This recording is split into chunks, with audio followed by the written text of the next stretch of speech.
दोस्तों नमस्कार, स्वागत है आपका यूट्यूब चैनल एबीटेक में। आज है 31 मई 2025 और जान लेते हैं आज की महत्वपूर्ण खबरें जो आज के प्रमुख समाचार पत्रों पर छाई हुई हैं और आप लोगों के लिए बहुत ही इम्पोर्टेंट है। सबसे पहले यहाँ पर देखिए, प्राथमिक शिक्षक भर्ती आंदोलन को लेकर के अपडेट है। तीसरे दिन अभ्यर्थियों का धरना जारी, शिक्षा सेवा चयन आयोग घेरा। नई प्राथमिक शिक्षक भर्ती 3 सूत्रीय मांगों को लेकर के धरने पर बैठे डीएलएड प्रशिक्षु। प्रदेश में 7 वर्षों से नई प्राथमिक शिक्षक भर्ती नहीं आने से आक्रोशित डीएलएड प्रशिक्षुओं व प्रशिक्षित अभ्यर्थियों का आंदोलन लगातार तीसरे दिन भी जारी रहा। नई प्राथमिक शिक्षक भर्ती समेत 3 सूत्रीय मांगों को लेकर के प्रशिक्षुओं ने शुक्रवार को शिक्षा सेवा चयन आयोग का घेराव किया। डीएलएड मोर्चा के प्रदेश उपाध्यक्ष विशु यादव ने कहा कि अगर सरकार शीघ्र नई शिक्षक भर्ती का विज्ञापन जारी नहीं करती है तो ये आंदोलन और भी उग्र रूप लेगा। उन्होंने आरोप लगाया कि आयोग के गठन के बाद भी भर्तियों को लेकर के कोई सार्थक कदम नहीं उठाए गए। अभ्यर्थियों की मांग है कि आयोग को पूर्ण रूप से क्रियाशील और उत्तरदायी बनाया जाए ताकि डीएलएड प्रशिक्षुओं को रोजगार देने की प्रक्रिया तत्काल शुरू हो सके। भीषण गर्मी को देखते हुए आंदोलनकारियों के लिए आयोग ने 2 डिब्बे पानी की व्यवस्था भी की। अब यहाँ पर देखिए आगे लिखा, बेसिक शिक्षा से रिक्त पदों की सूची मिलने पर भर्ती का विज्ञापन जारी करेंगे। उप सचिव शिवजी मालवीय ने फ़ोन पर छात्रों को बताया कि जब तक बेसिक शिक्षा विभाग की ओर से दियाचन नहीं मिल जाता है हम भर्ती का विज्ञापन जारी नहीं कर सकते हैं, क्योंकि अभी तक आयोग को ये पता नहीं है कि विभाग में कितने पद रिक्त हैं। बेसिक शिक्षा विभाग की सूचना देने के बाद विज्ञापन जारी किया जाएगा। उन्होंने कहा कि आयोग की अध्यक्ष लखनऊ गई हैं, जल्द ही कुछ सकारात्मक परिणाम आने की संभावना है। आप लोग 10 दिन का इंतज़ार कर लीजिए। वहीं अभ्यर्थियों ने कहा हम 10 दिन तक आयोग के सामने ही बैठे रहेंगे और यहाँ से नहीं लौटेंगे। तो प्रशासन और जो शिक्षा सेवा चयन आयोग दोनों लोग यही कह रहे हैं कि आप लोग घर जाइए और धरना प्रदर्शन स्थगित करिए, लेकिन छात्र जो है कहना है कि हम 10 दिन इंतज़ार करेंगे फिलहाल और घर नहीं जाएंगे। इसके साथ ही कई और वीडियो वायरल हो रहे हैं। एक महिला अभ्यर्थी का कहना है कि भर्ती आने की उम्मीद में हम लगातार जो है प्रेगनेंसी टाल रहे हैं। इनका भी एक वीडियो वायरल है कि जब भी देखो मीडिया पर, यूट्यूब पर, अखबारों में न्यूज़ आ जाती है कि भर्ती आ रही, इस चक्कर में अपनी प्रेगनेंसी प्लान नहीं कर पा रही हैं। तो कुल मिलाकर के लगातार छात्रों का धरना प्रदर्शन जारी है। जारी सी बात है, भर्ती नहीं आने से छात्र मानसिक तौर पर गुजर रहे हैं। 7 साल कम नहीं होता है, बहुत होता है। ऐसे में शिक्षक भर्ती तो आनी ही चाहिए। यहाँ देखिए अपडेट है कि आरओ पेपर लीक में एक गिरफ्तार। 1 साल बाद दबोचा गया आरोपी, प्रयागराज में दर्ज है मुकदमा। एसटीएफ ने समीक्षा अधिकारी, सहायक समीक्षा अधिकारी, पेपर लीक गिरोह से जुड़े मेडिकल फर्म संचालक को गिरफ्तार कर लिया है। करीब 1 साल से आरोपित फरार था। व्यापारी ने समीक्षा अधिकारी की नौकरी पाने के लिए 15 लाख रुपए में पेपर खरीदने का सौदा किया था।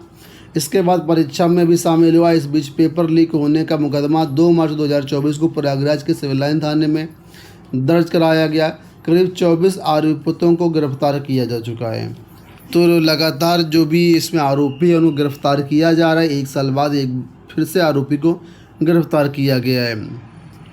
आपको बता दें 2 मार्च 2024 को इसके खिलाफ मुकदमा दर्ज कराया गया था और अब ये 2025 में गिरफ्तार किया गया है। यहाँ देखिए अपडेट है कि एक्सरे टेक्नीशियन की भर्ती में डिग्री पर मची रार। 382 पदों पर चल रही भर्ती प्रक्रिया के तहत डिप्लोमा की जगह डिग्रीधारियों को भी किया गया शामिल। स्वास्थ्य विभाग में एक्सरे टेक्नीशियन की डिग्री को लेकर के रार छिड़ी हुई है। प्रदेश में एक्सरे टेक्नीशियन की शैक्षिक योग्यता डिप्लोमा इन एक्सरे टेक्नीशियन की शैक्षिक योग्यता डिप्लोमा इन एक्सरे टेक्नीशियन है।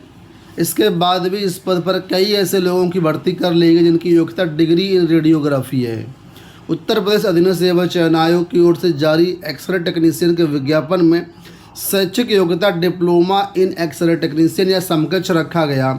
साथ ही Uttar Pradesh state medical faculty में पंजीयन अनिवार्य बताया गया था। इसके बाद भी फरवरी 2023 में हुई एक्सरे टेक्नीशियन की 382 पदों पर चल रही भर्ती प्रक्रिया में डिप्लोमा की बजाय डिग्रीधारियों को भी शामिल कर लिया गया है।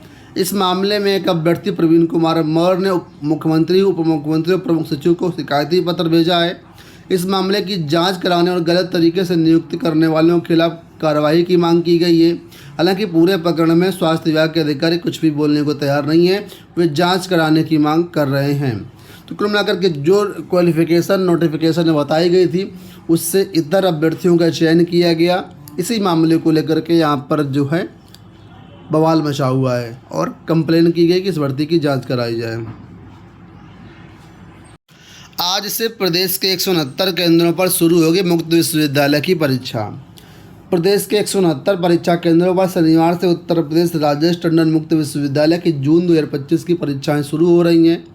25 जून तक 2 पालियों में आयोजित होने वाली परीक्षा में 72,000 अभ्यर्थी शामिल होंगे।